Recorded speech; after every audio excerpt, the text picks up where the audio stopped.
మీరు పిల్లలు ఆ ప్రేమ భావన నేర్చుకోండి. ఇతరుల యందు దోషాలని వెతికే లక్షణాన్ని వదిలిపెట్టేయండి.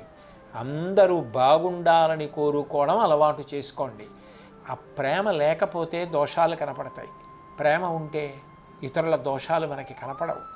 అది చెప్పడానికే బద్దెన గారు ఇంత గొప్ప పద్యాన్ని రచించారు. కూరిమికల దినములలో నేరములెన్నడును కలుగనేరవు, మరి ఆ కూరిమి విరసంబైనను నెరములే తోచుచుండు నిక్కము సుమతి. అలా ఇతరుల యొక్క తప్పులు చూసేవాడు తను ప్రశాంతంగా ఉండలేడు, ఇతరుల్ని ప్రశాంతంగా ఉంచలేడు. ఎవరు ఎప్పుడూ మంచిని ఆలోచించి అందరూ బాగుండాలనుకుంటాడో ఆ వ్యక్తి తను ప్రశాంతంగా ఉంటాడు, అందరినీ ప్రశాంతంగా ఉంచుతాడు.